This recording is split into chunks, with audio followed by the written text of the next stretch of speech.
가톨릭 성경 365일 말씀으로 살아가기. 오늘은 히브리 6장에서 10장까지입니다. 히브리 6장. 그러므로 그리스도에 관한 초보적인 교리를 놓아두고 성숙한 경지로 나아갑시다. 다시 기초를 닦을 필요는 없습니다. 그 기초는 곧 죽음의 행실에서 돌아서는 회개와 하느님에 대한 믿음, 세례에 관한 가르침과 안수, 죽은 이들의 부활과 영원한 심판입니다. 하느님께서 허락하시면 우리는 성숙한 경지로 나아갈 수 있을 것입니다. 하느님께서 허락하시면 우리는 성숙한 경지로 나아갈 수 있습니다. 한번 빛을 받아 하늘의 선물을 맛보고 성령을 나누어 받은 사람들이 또 하느님의 선한 말씀과 앞으로 올 세상의 힘을 맛본 사람들이 떨어져 나가면 그들을 다시 새롭게 회개하도록 만들 수가 없습니다. 그런 사람들은 스스로 하느님의 아드님을 다시 십자가에 못 박고 욕을 보이는 것입니다. 자주 내리는 비를 빨아들여 농사 짓는 이들에게 유익한 농작물을 내주는 땅은 하느님에게서 복을 받습니다. 그러나 가시나무와 엉겅퀴를 내게 되면 쓸모가 없어서 오래지 않아 저주를 받고 마침내는 불에 타 버리고 맙니다. 사랑하는 여러분, 우리가 이렇게 말하기는 하지만 여러분에게는 더 좋은 것, 바로 구원에 이르게 하는 것이 있음을 확신합니다. 하느님은 불의한 분이 아니시므로 여러분이 성도들에게 봉사하였고 지금도 봉사하면서 당신의 이름을 위하여 보여준 행위와 사랑을 잊지 않으십니다. 여러분 각자가 희망이 실현되도록 끝까지 같은 열성을 보여주기를 간절히 바랍니다. 그리하여 게으른 사람이 되지 말고 약속된 것을 믿음과 인내로 상속받는 이들을 본받는 사람이 되라는 것입니다. 하느님의 확실한 약속. 하느님께서는 아브라함에게 약속하실 때 당신보다 높은 분이 없어 그러한 분을 두고 맹세하실 수 없었으므로 당신 자신을 두고 맹세하시면서 정령코 나는 너에게 한껏 복을 내리고 너를 한껏 번성하게 해주겠다 하고 말씀하셨습니다. 그리하여 아브라함은 끈기 있게 기다린 끝에 약속된 것을 받았습니다.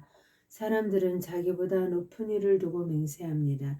그리고 그 맹세는 모든 논쟁을 그치게 하는 보증이 됩니다. 그래서 하느님께서는 약속하신 것을 상속받을 이들에게 당신의 뜻이 변하지 않음을 더욱 분명히 보여주시려고 맹세로 보장해 주셨습니다. 하느님께서 이 두 가지 변하지 않는 사실에 관하여 거짓말을 하신다는 것은 있을 수 없습니다. 이 두 가지로 당신께 몸을 피한 우리가 앞에 놓인 희망을 굳게 붙잡도록 힘찬 격려를 받게 하셨습니다. 이 희망은 우리에게 영혼의 닭과 같아 안전하고 견고하며 또 저 휘장 안에까지 들어가게 해줍니다. 예수님께서는 멜키ጼ덱과 같은 영원한 대사제가 되시어 우리를 위하여 선구자로 그곳에 들어가셨습니다. 멜키ጼ덱의 사제직. 이 멜키ጼ덱은 살렘의 임금이며 지극히 높으신 하느님의 사제로서 여러 임금을 무찌르고 돌아오는 아브라함을 만나 그에게 축복하였습니다. 그리고 아브라함은 모든 것의 10분의 1을 그에게 나누어 주었습니다. 먼저 그의 이름은 정의의 임금이라는 뜻입니다. 그는 또한 살렘의 임금 곧 평화의 임금이었습니다. 그는 아버지도 없고 어머니도 없으며 족보도 없고 생애의 시작도 끝도 없는 이로서 하느님의 아들을 닮아 언제까지나 사제로 남아 있습니다. 그가 얼마나 위대한지 생각해 보십시오. 선조 아브라함도 가장 좋은 전리품에서 10분의 1을 그에게 바쳤습니다. 레위 자손 가운데에서 사제직을 맡는 이들에게는 율법에 따라 백성에게서 11조를 거두는 규정이 있습니다. 백성 역시 그들의 형제로서 같은 아브라함의 소생인데도 그렇습니다. 그런데 멜키ጼ덱은 그들의 족보에 들지 않았으면서도 아브라함에게서 11조를 받았고 약속을 받은 그에게 축복해 주었습니다. 따질 것도 없이 축복은 아랫사람이 윗사람에게서 받는 법입니다. 그리고 한쪽에서는 언젠가 죽을 인간들이 11조를 받고 다른 쪽에서는 아직도 살아있다고 성경에서 증언하는 이가 그것을 받았습니다. 이를테면 11조를 받는 레위도 아브라함을 통하여 11조를 바친 셈입니다. 멜키ጼ덱이 아브라함을 만났을 때 레위가 자기 조상의 몸속에 있었기 때문입니다. 멜키ጼ덱과 같은 대사제, 백성은 레위의 사제직을 바탕으로 율법을 받았는데 만일 그 사제직으로 완전성에 이를 수 있었다면 아론과 같은 사제를 임명하지 않고 멜키ጼ덱과 같은 다른 사제를 세울 필요가 어디 있었겠습니까? 사제직이 변하면 율법에도 반드시 변화가 생기기 마련입니다. 여기에서 말하는 분은 다른 지파에 속하신 분으로서 그 지파에는 아무도 제단에서 직무를 수행한 적이 없습니다. 우리의 주님께서 유다 지파에서 나오신 것은 명확합니다. 그런데 모세는 사제들에 관하여 말할 때 이 지파를 언급한 적이 없습니다. 멜키ጼ덱과 닮은 다른 사제께서 나오시면 더욱 분명해집니다.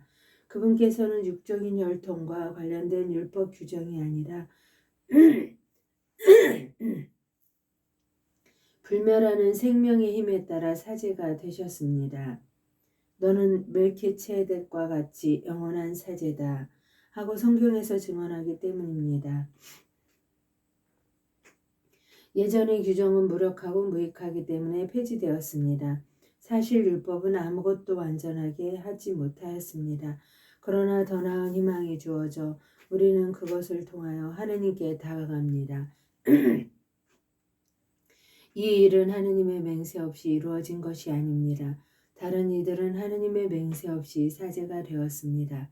그러나 그분께서는 주님께서 맹세하시고 뉘우치지 않으시리이다. 너는 영원한 사제다. 라고 하였듯이 그분께 말씀하신 분의 맹세로 사제가 되셨습니다. 그러한 만큼 예수님께서는 더 나은 계약을 보증해 주시는 분이 되셨습니다. 또한 다른 사제들은 죽음 때문에 직무를 계속할 수가 없어 그 수가 많았습니다. 그러나 그분께서는 영원히 사시기 때문에 영구한 사제직을 지니십니다. 따라서 그분께서는 당신을 통하여 하느님께 나아가는 사람들을 언제나 구원하실 수 있습니다.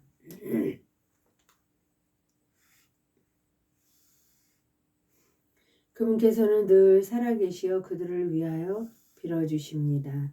사실 우리는 이와 같은 대사제가 필요하였습니다. 거룩하시고 순수하시고 순결하시고 죄인들과 떨어져 계시며 하늘보다 더 높으신 분이 되신 대사제이십니다. 그분께서는 다른 대사제들처럼 날마다 먼저 자기 죄 때문에 제물을 바치고 그 다음으로 백성의 죄 때문에 제물을 바칠 필요가 없으십니다. 당신 자신을 바치실 때에 이 일을 단 한 번에 다 이루신 것입니다. 율법은 약점을 지닌 사람들을 대사제로 세우지만 율법 다음에 이루어진 맹세의 그 말씀은 영원히 완전하게 되신 아드님을 대사제로 세웁니다.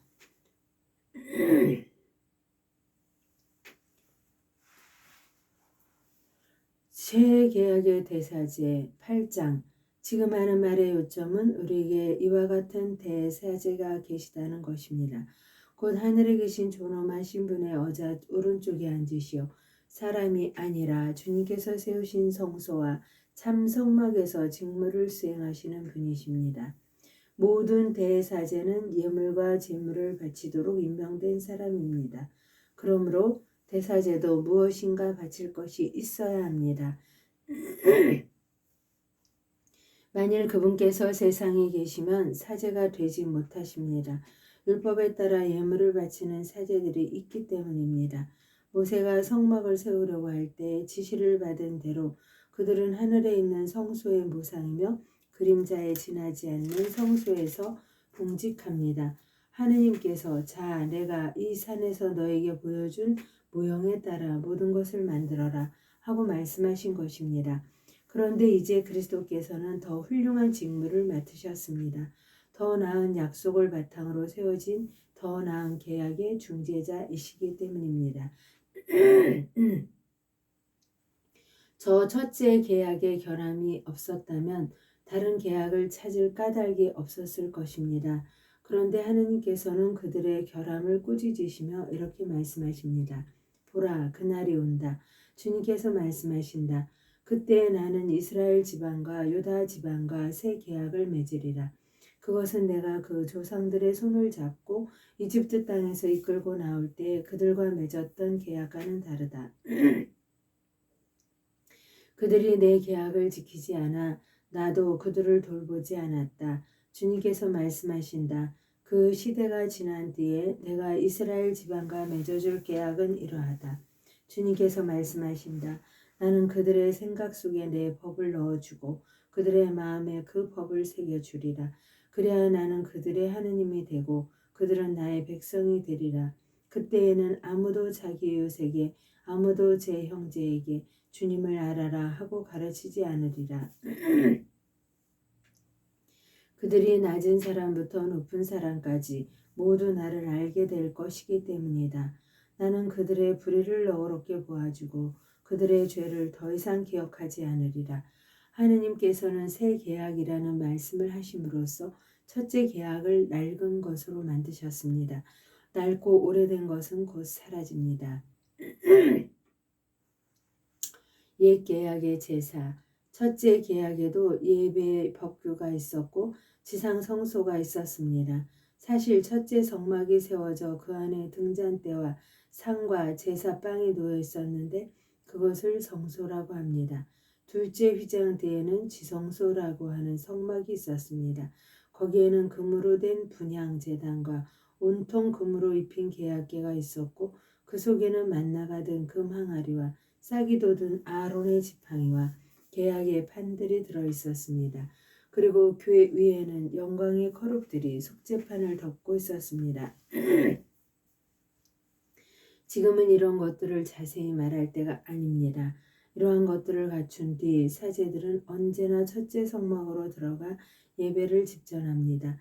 둘째 성막에는 대사제만 1년에 한 번 들어가는데 그때에는 반드시 자기와 백성이 모르고 지은 죄 때문에 바치는 피를 가지고 들어갑니다. 이로써 첫째 성막이 서 있는 동안에는 아직 성소로 들어가는 길이 드러나지 않았음을 성령께서 보여주시는 것입니다. 이는 현 시대를 가리키는 상징입니다. 예물과 제물을 바치긴 하지만 그것들이 예배하는 이의 양심을 완전하게 해주지는 못합니다. 먹는 것과 마시는 것과 몸을 씻는 여러 가지 예식과 관련될 뿐입니다. 이 모든 것은 새 질서의 시대가 시작될 때까지만 부과된 외적인 법규일 따름입니다. 새 계약의 제사. 그러나 그리스도께서는 이미 이루어진 좋은 것들을 주관하시는 대사제로 오셨습니다. 그분께서는 사람 손으로 만들지 않은 곳이 피조물에 속하지 않는 더 훌륭하고 더 완전한 성막으로 들어가셨습니다. 염소와 송아지의 피가 아니라 당신의 피를 가지고 단 한 번 성소로 들어가시어 영원한 해방을 얻으셨습니다.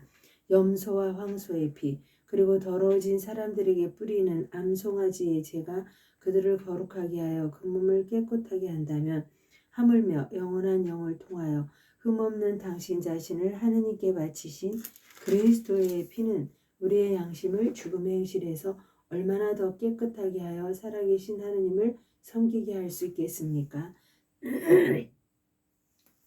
그러므로 그리스도께서는 새 계약의 중개자이십니다. 첫째 계약 아래에서 저지른 범죄로부터 사람들을 속량하시려고 그분께서 돌아가시어 부르심을 받은 이들이 약속된 영원한 상속 재산을 받게 해주셨기 때문입니다. 유언이 있는 곳에서는 유언자의 죽음이 확인되어야 합니다. 유언은 사람이 죽었을 때에야 유효한 것으로 유언자가 살아있을 때에는 효력이 없습니다. 사실을 첫째 계약도 피 없이 시작된 것이 아닙니다. 모세는 율법에 따라 온 백성에게 모든 계명을 선포하고 나서 물과 주홍 양털과 우슬초와 함께 송아지와 염소의 피를 가져다가 계약의 책과 온 백성에게 뿌리며 이는 하느님께서 너에게 명령하신 계약의 피다 하고 말하였습니다. 그리고 성막과 의식에 쓰이는 모든 기물에도 같은 방식으로 피를 뿌렸습니다. 율법에 따르면 거의 모든 것이 피로 깨끗해지고 피를 쏟지 않고서는 죄의 용서가 이루어지지 않습니다. 그러므로 하늘에 있는 것들을 본뜬 모상들은 이러한 의식으로 깨끗하게 할 필요가 있었습니다. 그러나 하늘의 것들은 그보다 나은 제물이 필요하였습니다. 그리스도께서는 참 성소의 모조품에 지나지 않는 곳에 곧 사람 손으로 만든 성소에 들어가지 않으셨습니다. 이제 우리를 위하여 하느님 앞에 나타나시려고 바로 하늘에 들어가신 것입니다. 대사제가 해마다 다른 생물의 피를 가지고 성소에 들어가듯이 당신 자신을 여러 번 바치시려고 들어가신 것이 아닙니다. 만일 그렇다면 세상 창조 때부터 여러 번 고난을 받으셔야 했을 것입니다. 그러나 이제 그분께서는 마지막 시대에 당신 자신을 제물로 바쳐 죄를 없애시려고 단 한 번 나타나셨습니다. 사람은 단 한 번 죽게 마련이고 그 뒤에 새 심판이 이어지듯이 그리스도께서도 많은 사람의 죄를 짊어지시려고 단 한 번 당신 자신을 바치셨습니다. 그리고 당신을 고대하는 이들을 구원하시려고 죄와는 상관없이 두 번째로 나타나실 것입니다. 히브리 10장 유일한 희생제사의 효과. 율법은 장차 일어날 좋은 것들의 그림자만 지니고 있을 뿐 바로 그 실체의 모습은 지니고 있지 않으므로 해마다 계속해서 바치는 같은 제물로는 하느님께 나아가는 이들을 완전하게 할 수 없습니다. 만일 완전하게 할 수 있었다면 예배하는 이들이 한 번 깨끗해진 다음에는 더 이상 죄의식을 가지지 않아 제물을 바치는 일도 중단되지 않았겠습니까? 그러한 제물로는 해마다 죄를 기억하게 될 뿐입니다. 황소와 염소의 피가 죄를 없애지 못하기 때문입니다. 그러한 까닭에 그리스도께서는 세상에 오실 때 이렇게 말씀하셨습니다. 당신께서는 제물과 예물을 원하지 않으시고 오히려 저에게 몸을 마련해 주셨습니다. 번제물과 속죄제물을 당신께서는 기뻐하지 않으셨습니다. 그리하여 제가 아뢰었습니다. 보십시오 하느님, 두루마리에 저에 관하여 기록된 대로 저는 당신의 뜻을 이루러 왔습니다. 그리스도께서 먼저 제물과 예물을 또 번제물과 속죄제물을 당신께서는 원하지도 기뻐하지도 않으셨습니다. 하고 말씀하시는데 이것들은 율법에 따라 바치는 것입니다. 그 다음에는 보십시오. 저는 당신의 뜻을 이루러 왔습니다. 하고 말씀하십니다. 두 번째 것을 세우시려고 그리스도께서 첫 번째 것을 치우신 것입니다. 이 뜻에 따라 예수 그리스도의 몸이 단 한 번 바쳐짐으로써 우리가 거룩하게 되었습니다. 모든 사제는 날마다 서서 같은 제물을 거듭 바치며 직무를 수행하지만 이러한 것들은 결코 죄를 없애지 못합니다.